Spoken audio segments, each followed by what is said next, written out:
Buenos días, saludos a Colima. Agradezco la invitación de la Comisión Nacional de Bioética y la Comisión Estatal de Bioética de Colima para estar, creo que estrenando esta modalidad de interacción de temas bioéticos en el seminario que han organizado allá, temas selectos en bioética, el cual se está llevando allá en el auditorio del Archivo Histórico de la Universidad de Colima, donde me gustaría mucho estar, pero pues reciban un cordial saludo hasta allá a todos los asistentes y espero que este programa que les mandamos por esta vía sea de su interés. Me han encargado hablar de dilemas al final de la vida. Y voy a hablar desde una perspectiva netamente médica que atañe al trabajo cotidiano de nosotros los médicos. Entonces voy a estar tocando cuestiones del final de la vida que tienen que ver con criterios encefálicos de pérdida de la vida, por ejemplo, con rechazo al tratamiento, con decisiones sustitutas en un momento dado y el concepto de limitación del esfuerzo terapéutico. Y quiero recordar que, bueno, aunque esto se va a pasar posteriormente, hoy es el 14 de marzo y se celebra el nacimiento de Matilde Montoya, la primera doctora en medicina graduada en nuestro país. Y que ahorita, valga la aclaración, las mujeres son mayoría en las facultades de medicina actualmente en nuestro país y dentro de poco van a ser mayoría en todo el país, y eso es algo que hay que celebrar. Mucho del interés en las cuestiones del final de la vida generan mucha inquietud en alguna parte de la población. Y acá en la Ciudad de México, hace 2 años, se promulgó la Constitución de la Ciudad de México, en donde en el artículo 6 se establece las libertades y derechos de los ciudadanos de la Ciudad de México, y específicamente el derecho a la autodeterminación personal. Nosotros tenemos el derecho de decidir sobre nuestra vida, de decidir hasta dónde queremos estar viviendo y cómo la queremos vivir, para vivirla con dignidad. La dignidad es un término a veces un poco abstracto, que para distintas gentes tiene distintos significados, pero es importante acotar una cuestión que los constituyentes de esta Constitución de la Ciudad de México establecieron al considerar que una vida digna implica una muerte digna. La muerte es parte de la vida. En cuanto se da la muerte, se acaba todo. Y entonces, para vivir una vida digna, tenemos que considerar la parte final de esa vida digna. La parte que implica cómo queremos que se nos trate durante ese periodo final de la vida. Hay gente que no puede tomar una decisión al respecto. Pensemos en un accidente, alguna situación aguda, grave, pero la mayoría de los mexicanos llegamos al periodo final de la vida sabiendo qué es lo que va a pasar, y tenemos el deber ético de pensar cómo es que queremos que sea ese final de la vida, más allá de costumbres, dogmas, pensamientos mal estructurados que pueden dirigir esa forma de pensar con respecto del final de la vida. Entonces, hay sustento en la Constitución política de la Ciudad de México, pero también se refleja un poco en la Constitución política de nuestro país y en la Ley General de Salud, como vamos a ver. Y empiezo con esto mencionando lo que es eutanasia, porque casi siempre hablar del final de la vida, la gente empieza a pensar en eutanasia, ¿sí? La eutanasia, podemos estar de acuerdo o no con ella como está implementada en otras partes del mundo, pero hoy por hoy en nuestro país no está permitida. Esa es una discusión que tenemos que dar, pero pensar en la eutanasia nos hace no pensar en cosas que enfrentamos todos los días en los hospitales de nuestro país, situaciones que tienen un desenlace muy claro de cómo se debe de dar y resolver esos dilemas al final de la vida, porque acabamos catalogando todo como eutanasia, cosas que no tienen absolutamente nada que ver con eutanasia. Eutanasia es el acto o procedimiento por parte de un médico para producir la muerte de un paciente sin dolor y a petición de este. Esa es la definición aceptada internacionalmente sobre lo que es eutanasia. Desafortunadamente, hemos estado agregándole adjetivos e inventando términos nuevos que lo único que hacen es dificultar la discusión de lo que tenemos que hacer. Hablar si la eutanasia es voluntaria, involuntaria, indirecta, directa, si es pasiva, activa, si es ortotanasia, distanasia, adistanasia, cacotanasia, criptotanasia. Son una bola de términos que no nos ayudan a la discusión, no nos ayudan a pensar lo que tenemos que hacer. Y de eso se trata lo que voy a hablar ahorita, ¿sí? La eutanasia es a petición del paciente, siempre es voluntaria, si no, no es eutanasia. Pero no voy a hablar más de eutanasia, de lo que voy a hablar es de situaciones que vemos en los hospitales y que la gente, los colegas médicos, los compañeros trabajadores de la salud implicados en el manejo de la atención médica en los hospitales, se les generan muchas inquietudes y muchos dilemas éticos por malas concepciones que tienen. Y quiero abordarlo a través de 4 preguntas importantes que voy a desarrollar. La primera pregunta se relaciona con qué le pasa a un paciente cuando presenta daño encefálico irreversible.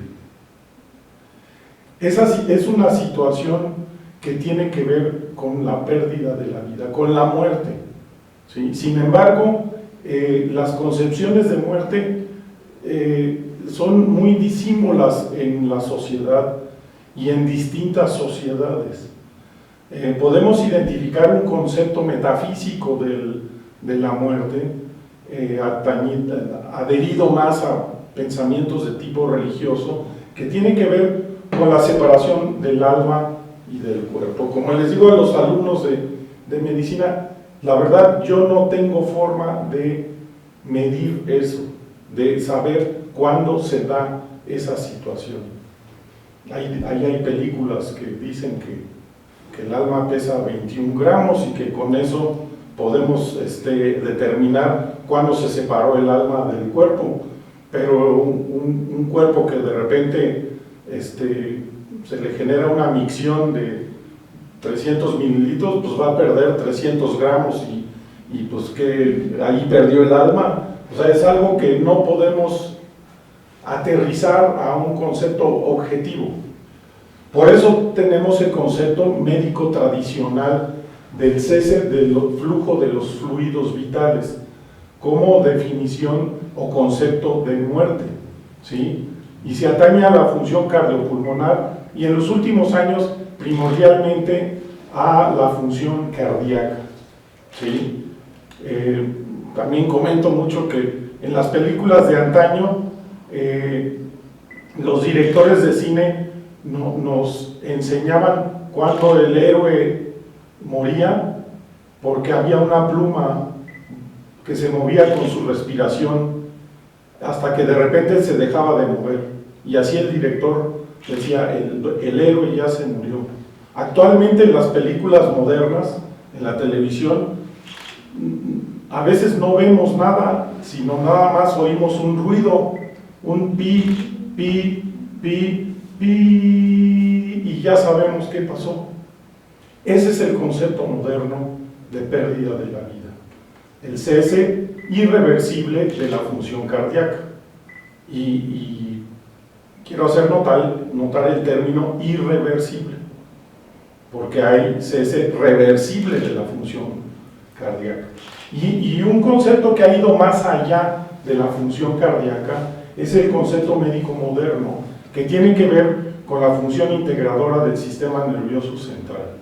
El sistema nervioso central es el CPU que nos maneja. Y el cese de esa función integradora establece lo que el comité de Harvard denominó coma irreversible, lo que los franceses denominaban coma de Passé, ¿sí? E implica la destrucción irreversible del tallo y la corteza cerebral, no nada más de la corteza, sino del tallo cerebral. Son situaciones que neurológicamente están muy bien aclaradas, ¿sí? La función de conciencia está radicada a nivel de la corteza cerebral. Ahí hay cierta duda de cómo se debe de considerar. Hay mucha gente que pensamos que el concepto de muerte podría extenderse a la pérdida de la conciencia, la pérdida irreversible de la conciencia dada por la destrucción de la corteza cerebral, y que se mantienen reflejos a nivel del tallo cerebral. Eso no está aceptado en nuestras leyes.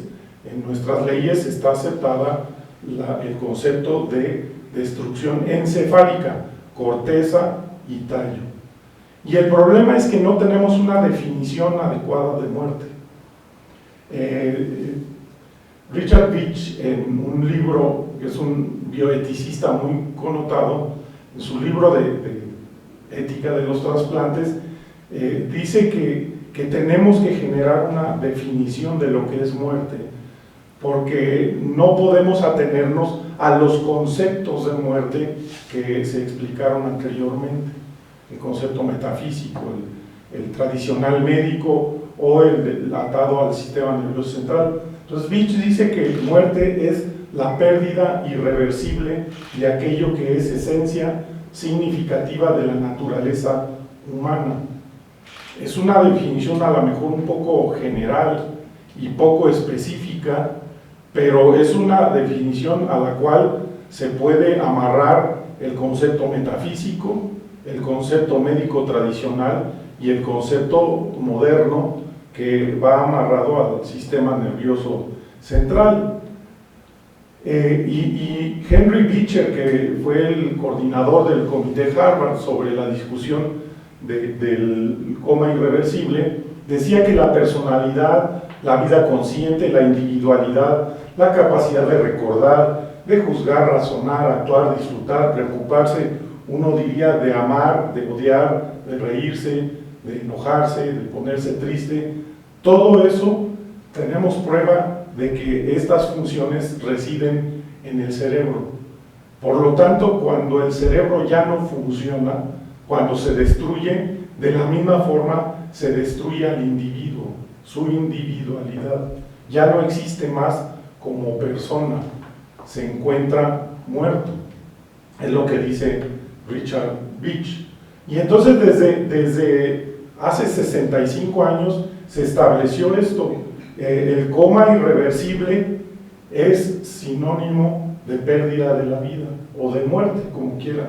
Y es lo que habitualmente denominamos muerte cerebral o muerte encefálica, que desde mi punto de vista es incorrecto, porque de manera práctica a los familiares, a los deudos de alguien que tiene daño encefálico irreversible, si les hablamos de muerte encefálica o de muerte cerebral, que es lo que habitualmente se dice en los hospitales, pues lo único que generamos es una inquietud, porque los familiares dicen, ok, pero yo estoy viendo el monitor ahí cómo sigue haciendo pip, pip, pip el corazón, por ende sigue vivo, usted sígale, doctor, échele ganas, y no están entendiendo lo que estamos diciendo.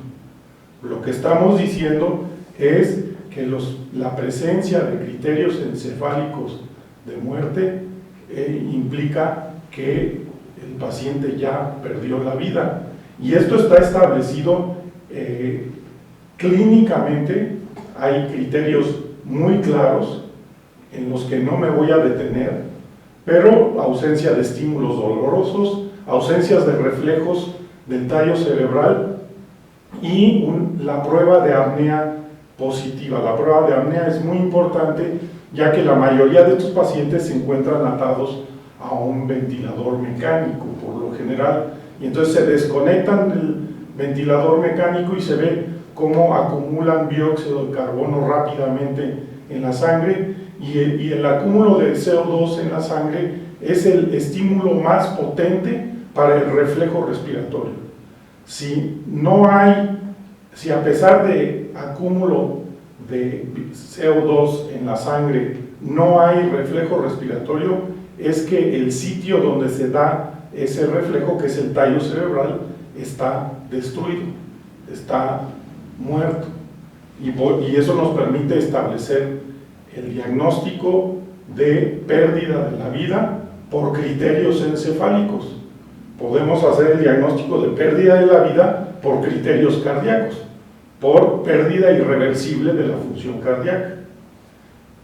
Esto lo establece y lo acepta la Ley General de Salud, ¿sí? En sus artículos 343 y 344 habla de los criterios cardiopulmonares y de los criterios encefálicos. Entonces, no estamos transgrediendo la ley, porque muchas veces lo que sucede es que la gente se confunde. Los criterios de muerte, los criterios bajo los cuales establecemos el diagnóstico de pérdida de la vida, son un asunto médico, lo establecemos los médicos. Los conceptos de muerte son un asunto metafísico que atañen a la forma de pensar de cada ser humano. Si alguien quiere pensar que no se muere hasta que se le separa el alma del cuerpo, está en su derecho. Sin embargo, en los hospitales nunca se espera a que se dé eso. Se establece el diagnóstico de acuerdo a lo que la biología y la ley nos establece. Y eso es lo que tenemos que hacer. Por eso yo digo que no es correcto hablar de muerte cerebral o de muerte encefálica como si hubiera una muerte hepática y otra cardíaca y otra del músculo del psoas y otra del estómago. O sea, el que muere, el que pierde la vida es la persona, y la persona pierde la vida de acuerdo a una serie de criterios biológicos que recoge la ley y nos ordena a seguir a los médicos. Desde el punto de vista bioético, desde hace mucho tiempo se pide a la sociedad que haga una reflexión sobre qué pensaría al respecto en la supuesta decisión de que la persona estuviera con criterios encefálicos de muerte. Para muchos diríamos, no, pues sí, yo acepto el concepto de muerte bajo los criterios del sistema nervioso central. Otros dirían que no. Y eso es importante porque eso tiene que ver con la posibilidad de obtener órganos para trasplante.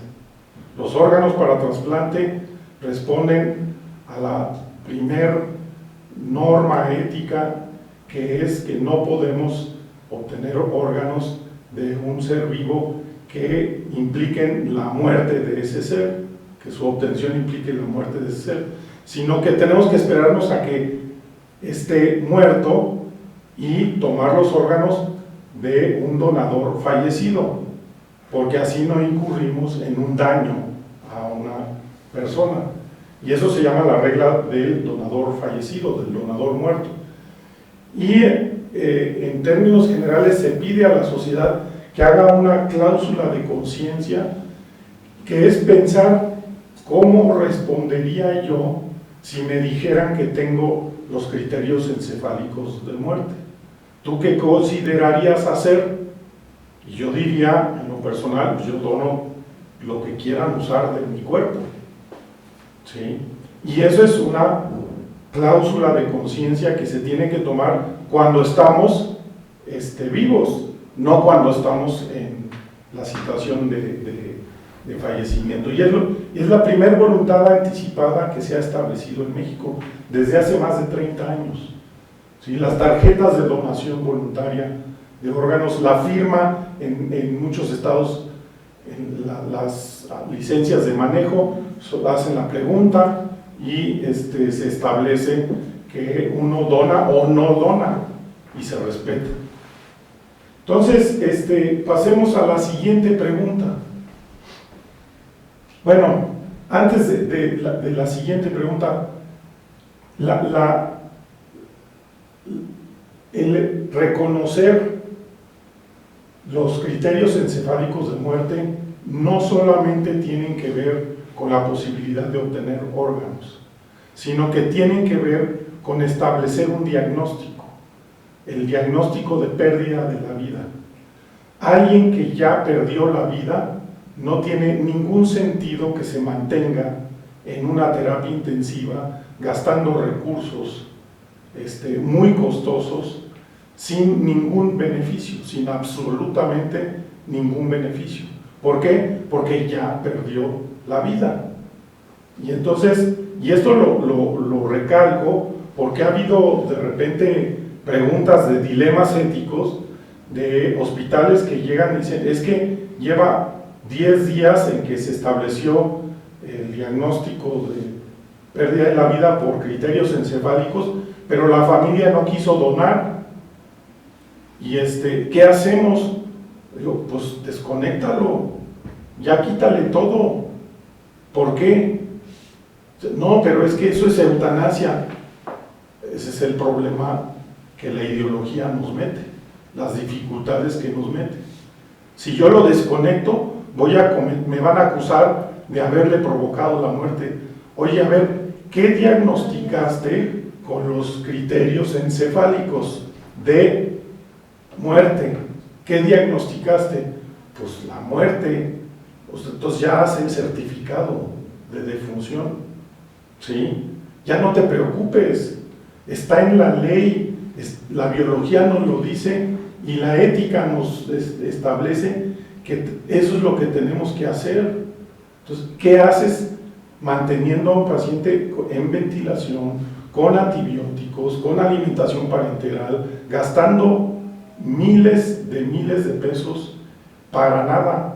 ¿Por qué? Porque ya se murió.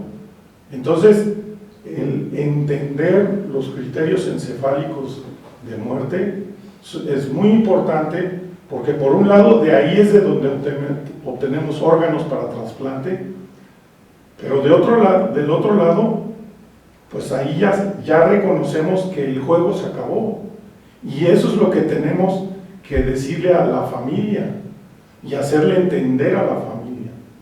En muchos hospitales ya se tienen protocolos al respecto, y si la familia no acepta la donación, está bien, pero ya se declaró la muerte. Lo que le estamos diciendo no es que tiene muerte cerebral, lo que estamos diciendo es, ya perdió la vida. No va a donar órganos, ok, despídanse de él, vamos a desconectar todo. Va a donar órganos, lo vamos a mantener tantito, en lo que se organiza toda la cuestión de la donación. Esa es la importancia de esa pregunta. ¿Tiene un paciente derecho a rechazar o retirar un tratamiento? Muchos dirían, la mayoría creo yo, dirían que sí, pero mucha gente diría no, el paciente no tiene derecho a rechazar un tratamiento, yo se lo tengo que dar, ¿sí? Que es la visión patriarcal de la práctica médica que hemos tenido que estar empujando hacia un lado, hacerlo una relación más de tipo deliberativo. La autonomía es muy importante, y si se acuerdan de lo que puse de la Constitución de la Ciudad de México, el respeto por la persona, por las decisiones de la persona con respecto de su cuerpo, es uno de los artículos primordiales. La autonomía es reconocer que el ser humano es un ente único, libre, con necesidades, debilidades, fuerzas y planes de vida individuales que deben responder a la determinación propia de sus actos, no a cosas que queramos imponer en él. Un tratamiento es una imposición sobre los pacientes, muchas veces en su beneficio, pero ese beneficio tiene que ser valorado desde el punto de vista del paciente, no del médico, ¿sí? Y ese es uno de los principios básicos de la bioética clínica moderna, el respeto por la autonomía de las personas. Las decisiones libres tienen que estar ausentes de coerción, de forzamiento o manipulación, y el paciente debe de darse cuenta de lo que está haciendo. Nosotros tenemos que favorecer que se dé cuenta de lo que está decidiendo en un momento dado, ¿sí? Por eso hay necesidad de integridad neurológica y de capacidad intelectual para tomar decisiones, el conocimiento de los hechos, ¿sí? Sobre todo en cuanto a los beneficios y los riesgos que representan, y debe de saber que la no participación o la no aceptación es una opción, porque casi siempre le pedimos en el sentido de ¿acepta usted operarse? ¿Acepta usted esta quimioterapia? Y pues esa es una presión muy fuerte a los pacientes. El paciente tiene que saber, ¿qué más puedo hacer? Pues no aceptar, no se preocupe, si usted no quiere, veremos alternativas para ofrecerle, y usted ya nos dirá, ¿sí? Todo esto se resume en el consentimiento informado, el proceso de consentimiento informado. Y esa es la importancia de ver al consentimiento informado como un proceso de la relación paciente-médico, y no como un formato administrativo de tipo incluso legal, como si fuera un contrato, ¿sí? Y este proceso tiene muchos elementos que tienen que ver con la información, la voluntariedad, los riesgos, la devolución de la información, etcétera, y hacer a un lado un poquito la relevancia del formato administrativo, que al parecer en los hospitales es lo que predomina. Nos importa más el formato y tenerlo firmado que todo lo que se tiene que dar alrededor de la firma de ese formato. La ley que establece, está la Carta General de Derechos de los Pacientes, donde nos dan la prerrogativa a los pacientes de decidir libremente sobre lo que queremos o no queremos. La Ley General de Salud, el artículo 51 bis, nos da ese derecho. Y si se fijan, dice artículos 51 bis. Esto quiere decir que en un inicio no existía, no se había puesto en la ley, no nos habían dado a los pacientes la posibilidad de decidir sobre las cosas que atañen a nuestra vida, ¿sí? Tenemos el derecho a decidir libremente sobre la aplicación de los procedimientos diagnósticos terapéuticos ofrecidos, ¿sí? Y todo lo que viene en relación al consentimiento informado y las extensiones que han ido generándose con respecto de tomar decisiones anticipadas. La ley de voluntad anticipada, originalmente del Distrito Federal, si bien tiene una serie de problemáticas que se tienen que resolver, pero reconoce este derecho que tenemos los ciudadanos de decidir sobre cómo queremos que se dé el trato médico que nos ofrezcan los servicios de salud. Entonces, ¿tiene un paciente derecho a rechazar o retirar un tratamiento?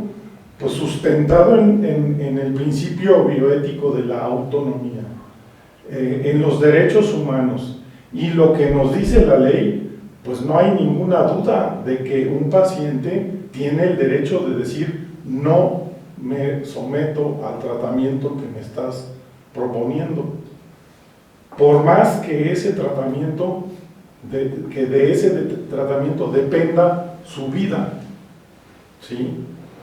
Y aquí pongo el ejemplo que no voy a profundizar, lo dejo para la discusión de ustedes allá en Colima, por ejemplo, de los testigos de Jehová que no quieren que se les transfunda sangre, independientemente de que si yo estoy de acuerdo o no con eso, como me parezca desde el punto de vista médico. Si no acepta la transfusión de sangre, no tenemos el derecho de aplicarla, por más que los abogados nos digan que sí, porque eso es lo que nos dicen en los hospitales: tú debes de ponerle, aunque te diga que no, tú se lo debes de poner, porque si no, y ahí empiezan una serie de amenazas. La ley le otorga ese derecho al paciente de aceptar o no aceptar un tratamiento. Tenemos que documentar que se dio la plática, que toda la información sobre los riesgos de no aceptar puedan tener, se deben de aclarar muy bien, y para eso existe la documentación en el consentimiento informado, en el documento de consentimiento informado, ¿sí? Pero muchas veces los rechazos a tratamiento son rechazados por los médicos y no estamos cayendo en algo malo. Tercera pregunta: ¿un paciente tiene derecho a delegar a otra persona la decisión para rechazar un tratamiento? Aquí es una situación un poco más compleja, ¿sí? ¿Yo tengo el derecho de nombrar a alguien como representante mío? Sí, lo solicitamos cada vez que internamos a un paciente en algún hospital. Se solicita que se declare sobre quién representa al paciente para la toma de decisiones en eso, ¿no? Y esto tenemos que verlo desde un punto de vista de qué es lo que hay que hacer en la toma de decisiones sobre tratamientos médicos, ¿sí?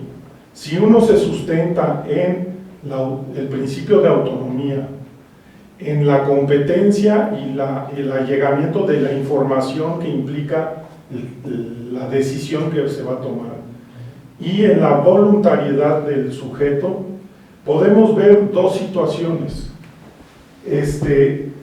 Cuando la voluntad del sujeto existe, sí existe, se llama que existe un criterio de juicio subjetivo. Eso quiere decir que es un criterio de juicio que está atado al sujeto, ¿sí? El sujeto decide, que es lo que comúnmente hacemos con la gente que está consciente, ¿sí? Y en esto existen decisiones que pueden anticiparse, les llamamos directivas anticipadas, que muchas veces se dan en el transcurso de la relación paciente-médico. Una relación paciente-médico sana debe de propiciar ese tipo de pláticas que giran alrededor de la posibilidad de perder la vida y de cómo quisiera uno, qué es lo que quisiera que se diera o que no se diera si se llegara a esa situación, ¿sí?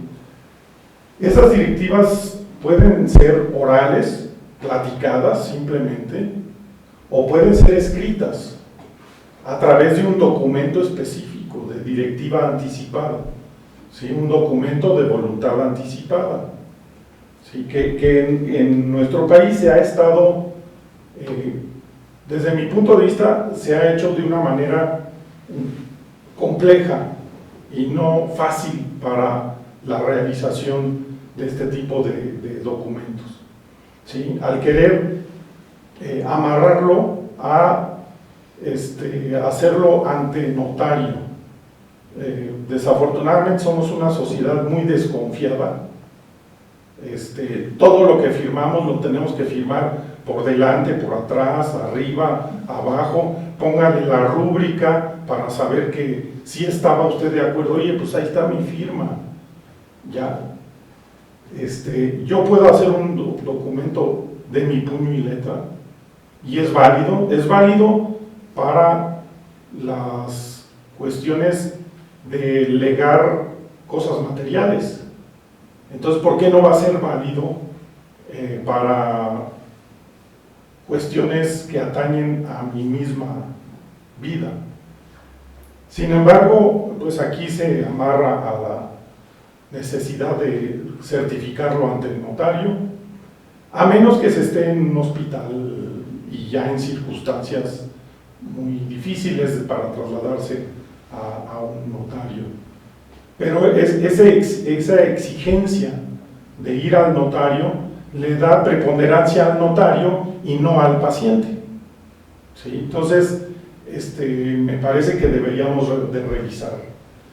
El problema es cuando no hay voluntad del sujeto. Cuando no hay voluntad del sujeto, tenemos que hacer un ejercicio de criterio de juicio sustitutivo. ¿Qué quiere decir eso? Quiere decir que tenemos que allegarnos de información sobre una serie de eventos y de cosas y de conocimientos que pudiera tener el paciente y hacer un análisis de los deseos del sujeto. Y entonces, con toda la información de la cual podemos allegarnos, hacer un juicio sustitutivo. Y entonces decir, pues de acuerdo a toda esta información, pensamos que el sujeto hubiera decidido esto, ¿sí? Donar órganos, que es lo más común ahorita. Nunca firmó una tarjeta y no hay nada escrito. Se le pregunta a la familia, ¿usted qué sabe sobre los pensamientos de su paciente con respecto de la donación de órganos? Y entonces la familia hace un análisis de ese conocimiento que pueden tener. Participa la familia, pero pueden participar otros allegados que conozcan a la persona, amistades, guías espirituales, su psicoanalista, su compadre, su comadre, no sé, cualquiera que conozca al sujeto y de repente dice, pues sí, mire, yo ya quisiera que lo dejaran en paz, pero la verdad de las cosas es que él siempre dijo que quería donar sus órganos. Entonces, yo creo que vamos a hacerle caso a lo que él decía. Y muchas veces la familia lo dice así, la familia está dolida y no quiere ya lastimarlo más, ya se murió, ¿sí? Sin embargo, está preocupada por eso. Pero como reconoce los deseos y los toma como deseos póstumos, y entonces puede hacer un juicio sustitutivo y decir, el paciente hubiese decidido esto, no soy yo el que está decidiendo. Y eso es muy importante porque muchas veces en los hospitales lo hacemos no tan bien, porque salimos y decimos, su familiar ya tiene muerte encefálica, ya se murió, ¿donan ustedes sus órganos? Es trasladarle la decisión a la familia en un momento muy inadecuado. ¿Sí? Y muchos deciden que no, con tal de no asumir esa responsabilidad, porque se sienten presionados por la responsabilidad. Mucho mejor tomar una decisión y ejercer criterios de juicio sustitutivo y diciéndole: ¿usted qué sabe de lo que él que les dijo? A ver, tiene amigos, y de repente levanta uno: pues sí, cuando vimos tal película él dijo esto, y acuérdate cuando estábamos en tal lado él dijo esto, y sí, cuando se enteró de fulanito que donó órganos él dijo que también, y él siempre iba a donar sangre cuando se lo pedían, etcétera. Pues esa información nos ayuda para hacer un juicio sustitutivo, y eso es lo que debemos de pedirle. Lo mismo sucede cuando decimos: oiga, se tiene que intubar su paciente, pero está inconsciente, no le puedo preguntar: ¿usted qué sabe de que lo que él quisiera? No sabe que él decía que ya esta era la última, y si iba a necesitar, ya no quería entrar a terapia intensiva, ya no quería que le intubaran, mejor vamos a dejarlo así. Ok. ¿Hay algún documento que exista que sustente un poquito más eso? Hay que seguir explorando la cuestión. Entonces, por eso es importante hacer esto. Y las directivas anticipadas son son instrumentos mediante los cuales el paciente, una persona, orienta y delimita la actuación de los profesionales de la salud, estableciendo incluso los límites infranqueables para la actuación médica. Yo quiero que me hagan esto, pero no quiero que me hagan esto otro. Yo quiero que me den antibióticos, yo quiero que me den oxígeno, pero no quiero que me intuben y me metan a terapia intensiva. Oiga, si no lo intubamos, quién sabe si aguante y a lo mejor se muere. No me importa. ¿Sí? No me importa. Entonces, eso le preguntamos al paciente, pero frecuentemente no podemos preguntarle al paciente. Entonces, otra vez, la autonomía, derechos humanos y lo establecido por la ley con respecto de quien decide sobre los tratamientos es el paciente, nadie más. Nadie más. Alguien más puede autorizar los tratamientos. Eso es distinto, para que se sientan tranquilos el jurídico de los hospitales. Dicen: pues alguien tiene que autorizar. Esa es otra cosa. ¿Sí? La autorización en la donación de órganos se trata de convencer a la gente de que el sujeto quería donar, si tenemos esa información. Y luego se le pide la firma y a veces esa firma se confunde como que quien está donando los órganos, eso entonces deja de ser donación. Si alguien más está tomando la decisión, ya no es donación, porque la donación es una cosa personal, voluntaria y altruista. ¿Sí? Pero si es alguien más está autorizando que se tomen los órganos. Entonces, para asegurar de que no haya problemas. Y la última pregunta que quería manejar el día de hoy. ¿Es válido no dar tratamientos médicos en situaciones terminales? Desde que estamos en la escuela de medicina, a mí en lo personal me tocó: tú eres un luchador por la vida, tú eres un guerrero en contra de la muerte, y uno se la cree hasta que se empieza a enfrentar a la vida real, y la vida real es que todos nos vamos a morir. ¿Sí? Entonces si lo vemos desde ese punto de vista, la lucha por la vida es una lucha que vamos a perder siempre, ¿sí? Porque va a llegar un momento, yo puedo regresar a alguien de una apendicitis o de alguna situación un poco más terrible, pero va a llegar un momento en que no pueda hacer nada, Y no nada más que no pueda hacer nada, sino que no debo hacer nada. De eso se trata esta pregunta. ¿Debo yo de seguir dando un tratamiento? Y esto nos implica revisar conceptos. Y uno de los conceptos primordiales es el de futilidad de los tratamientos médicos. Fútil está definido como algo inútil o que no tiene ningún efecto. Un tratamiento médico fútil es que no sirve para nada. Es como darle agua de tlacote a alguien que tiene diabetes. ¿Sí? No sirve para nada. Las actuaciones médicas que nunca podrán alcanzar los fines deseados debido a defectos o errores inherentes a su aplicación. Esa es otra definición de futilidad, más aterrizada al ámbito médico.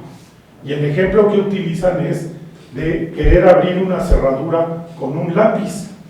Pero, ¿qué haces? Pues estoy aquí abriendo esta cerradura. Oye, pero ¿y no sería mejor con una llave? ¿Con la llave de esa cerradura? Pues sí, pero no la tengo. ¿Y entonces por qué usas el lápiz? Pues para hacer algo. Pues sí, pero, o sea, no vas a lograr nada, no va a servir para nada. ¿Sí? Y una definición más es el conjunto de medidas que solo prolongan la dependencia del soporte vital artificial o que solo preservan el coma permanentemente. Son definiciones ya antiguas, si se ven, de cuando empezamos a poder mantener una serie de gentes en las terapias intensivas de una manera, con una vida, lo que le llaman vida artificial extra. Que valga el comentario, pero muchos grupos, sobre todo conservadores, hablan de la lucha por la vida hasta la muerte natural.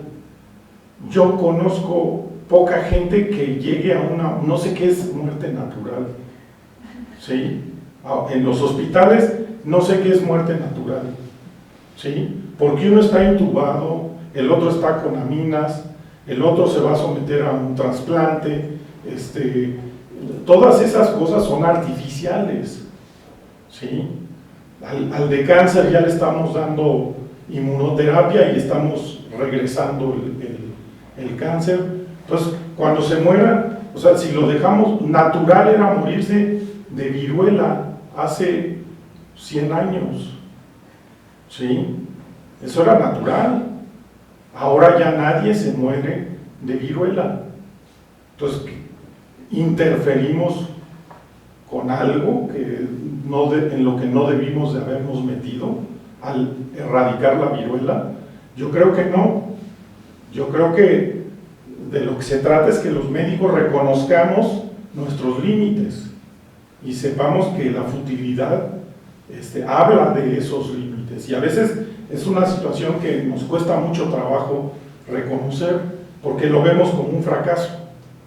¿Sí? No, yo estoy aquí para luchar contra la muerte.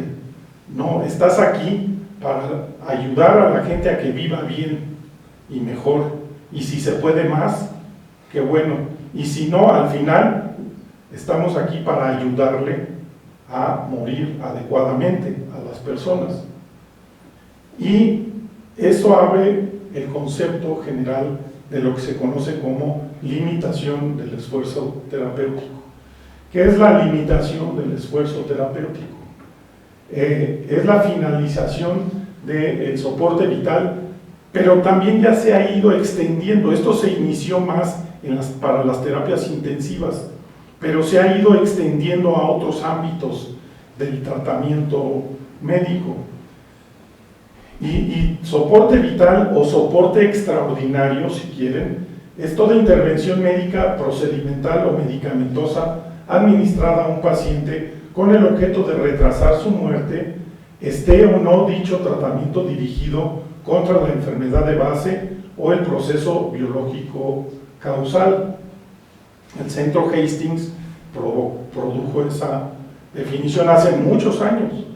¿Sí? Ahorita yo la extendería a cosas que tienen que ver con mantener una calidad de vida adecuada. Si no estamos logrando una calidad de vida adecuada, ese es el parámetro que deberíamos estar midiendo y no la prolongación de la vida como tal.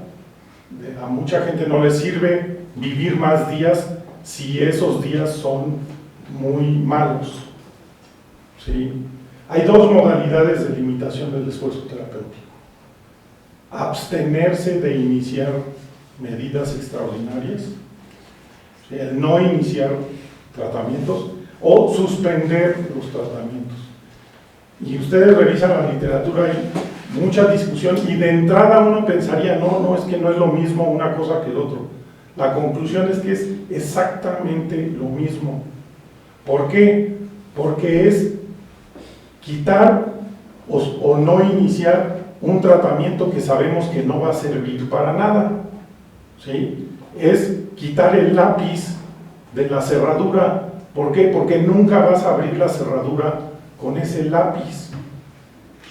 Y da lo mismo que el lápiz ya esté metido en la cerradura o que apenas lo voy a meter, ¿sí? Sin embargo, de manera práctica y en encuestas se ve que abstenerse de iniciar tratamientos es mucho más fácil de hacer que suspender tratamientos ya iniciados. Y el ejemplo más dramático es pacientes que están conectados a un ventilador mecánico. Y poderlos retirar del ventilador mecánico le cuesta mucho trabajo a los médicos tomar una decisión al respecto, cuando el ventilador mecánico ya lo único que está haciendo es darle días se va a morir 3 días más, o 4 o 5, no sé. Entonces, quitárselo, ¿cuál es la diferencia? Le estamos reduciendo los días de sufrimiento. Y tenemos medidas de qué hacer para que no sufra si le quitamos el ventilador. La sedación paliativa existe, hay protocolos muy claros de qué es la sedación paliativa. Y esto implica graduar de manera estructurada los tratamientos médicos en situaciones terminales. Pacientes terminales son aquellos cuyo daño ya es irreversible y no hay forma de mejorarles su condición. Cáncer metastásico a distintas partes del cuerpo que no han respondido ya a tratamiento. Entonces, hay una serie de niveles de este tipo de tratamientos. Hay tratamientos complejos, tratamientos habituales, hay lo que se conoce como hidratación y nutrición, y cuidados para el confort y el bienestar, ¿sí? Entonces, los ejemplos de tratamientos complejos como hemodiálisis, ventilación mecánica, mantener a un paciente en terapia intensiva, la aplicación del concepto de limitación del esfuerzo terapéutico es muy aceptable en distintas encuestas para los médicos. Ok, no lo vamos a meter al paciente a terapia intensiva. ¿Por qué? Porque ya tiene un cáncer metastásico a cerebro, a hígado, a huesos, está con mucho dolor, está ya cayendo en inconsciencia y además tiene estados de choque por una infección de la orina, ¿sí? Ya para qué lo metemos alguien diría, es que tiene estado de choque séptico, hay que curarle el choque séptico. ¿Y luego qué? Pues sigue teniendo el cáncer metastásico a todos lados y se va a morir. ¿Lo vas a meter a terapia intensiva? Son preguntas que hay que plantear en los hospitales y que se ven todos los días. Tratamientos habituales, o administración de oxígeno, alguna transfusión, antibióticos, también se acepta la limitación de estos. ¿Ya para qué le voy a dar un antibiótico muy costoso? Muchas infecciones urinarias, ya que puse el ejemplo, son por gérmenes multidrogo resistentes que requieren medicamentos cuyo tratamiento cuesta como a veces 7, 10 mil pesos la dosis. O sea, la administración de una dosis necesita 10 o 20 dosis para un tratamiento exitoso. En una situación en donde el paciente ya lo que uno quiere es que se muera, el mismo paciente a veces lo pide, ¿sí? O la familia, ¿sí? Es aceptable en los médicos. Donde hay mucha discusión es en la hidratación y la nutrición de pacientes en estado terminal. Y aquí es lo que hay que ver es si las medidas de nutrición y de hidratación son medidas normales o son medidas extraordinarias. Nutrición y hidratación normal sería acercarle un vaso con agua y que el mismo paciente, tome agua o chupe agua o chupe alimento molido si no puede masticar. Todo lo demás se consideran medidas de hidratación y nutrición extraordinaria. Requerir de un catéter intravenoso, no cualquiera lo puede poner, ni cualquiera lo puede manejar. Es una medida extraordinaria. Un catéter venoso central, con mayor razón. Una sonda nasoenteral se tiene que poner por un especialista que las pone. Una gastrostomía implica un procedimiento quirúrgico invasivo, una yeyonostomía también. Entonces, si la alimentación implica una gastrostomía, ya es una medida extraordinaria y tenemos que valorar muy bien si es apropiada o no a las condiciones del paciente. Sin embargo, genera mucha duda. Y genera mucha duda porque hay una encíclica papal que habla de que la hidratación y la nutrición son medidas obligatorias del médico. ¿Sí? Son obligatorias si se dan de una manera natural, de una manera normal. Pero si tenemos que recurrir a maniobras extraordinarias, ya no es natural. Y entonces, y eso ya lo está empezando a entender la Iglesia Católica, porque esa encíclica habla de esa cuestión. No lo han modificado, pero ya hay mucho discurso alrededor de esa diferenciación entre la hidratación, nutrición habitual, normal, o la nutrición e hidratación por medidas extraordinarias. Y finalmente, el cuidado para el confort y el bienestar, esas son medidas obligatorias siempre. ¿Sí? Esté el paciente en donde esté, acomodarlo, limpiarlo, moverlo, cambiarlo de posición, que esté cómodo, tratarlo bien. ¿Sí? Entonces, hay tratamientos indicados, clínicamente aceptados, a través de evidencia, lo que llamamos medicina basada en evidencia. La Lex Artis se conforma de la evidencia científica que sustenta el beneficio de las medidas terapéuticas que imponemos.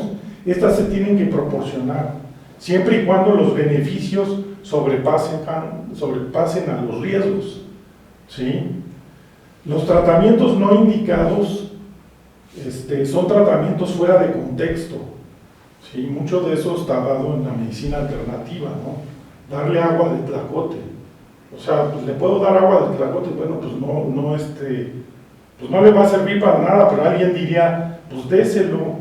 Pero si el paciente no traga bien y se le va chueco, le vamos a generar una neumonía por darle agua de tlacote. O sea, todo eso se tiene que valorar. Pero en general, los tratamientos no indicados, pues no hay indicación de darlos. ¿Sí? Pues se deben de evitar. Y los tratamientos contraindicados, aquellos que no deberíamos de dar porque son contrarios a la práctica médica, pues también los tenemos que evitar. ¿Sí? Y siempre tenemos que estar valorando el beneficio contra el riesgo. Lo ideal es que tuvieran puro beneficio y ningún riesgo, pero no existe un tratamiento que cumpla con eso. Lo que buscamos es que el beneficio sobrepase los riesgos de manera muy importante. Entonces, como ven, hay una serie de situaciones que en muchos hospitales, en vez de discutirlas como lo hemos estado tratando de plantear el día de hoy, la gente acaba diciendo, no, es que eso es eutanasia, cuando ni siquiera sabe lo que es eutanasia, ¿sí? Y entonces empiezan a hablar, no, es que lo que buscamos es la ortotanasia, y no, lo que no queremos es la distanasia, y que sea una cosa pasiva para no afectar y no activa. Todos esos adjetivos y neologismos alrededor de la eutanasia no nos ayudan a reconocer lo que se discutió en las 4 preguntas que planteé, ¿sí? Y eso es lo que quisiera que se quedara como mensaje, que lo que tenemos que estar discutiendo en los hospitales son esas 4 preguntas. ¿En qué situación estamos y qué hacer? ¿Sí? Los criterios encefálicos de pérdida de la vida, que tienen que ver con la donación de órganos, pero también con el retiro del soporte de esos pacientes, que no tienen por qué estar en una terapia intensiva cuando ya están muertos. Rechazo o retiro de tratamiento y la limitación del esfuerzo terapéutico. Eso es lo que tenemos que estar discutiendo en los hospitales. Y eso se ha retomado recientemente en un documento de postura de la Academia Nacional de Medicina, en relación con las decisiones sobre el final de la vida, precisamente, para introducir este discurso, que es el que tenemos que promover en el ámbito médico, y dejar de estar hablando de eutanasia. Yo no estoy en contra de la eutanasia, estoy en favor de la eutanasia, pero estoy en favor de que en los hospitales trabajemos de la manera adecuada y no que estemos manteniendo pacientes con daño encefálico irreversible 10 días sin ninguna razón, porque pensamos que quitarlos del ventilador es eutanasia, ¿sí? O a un paciente con cáncer que no ha respondido a nada y ya se diseminó a todo el cuerpo y le queremos dar quimioterapia porque tenemos que seguirle dando, y no reconocemos esa situación. Muchas veces los pacientes nos ayudan y nos dicen, no doc, yo no quiero eso, yo lo que quiero es que me dejen en paz, es lo que dicen los pacientes, pero ese déjenme en paz se empieza a hacer más un reclamo de lo que estamos haciendo, cuando deberíamos de estar promoviendo una ayuda a los pacientes. Pues con esto terminamos la plática y les agradezco mucho su atención y saludos a Colima.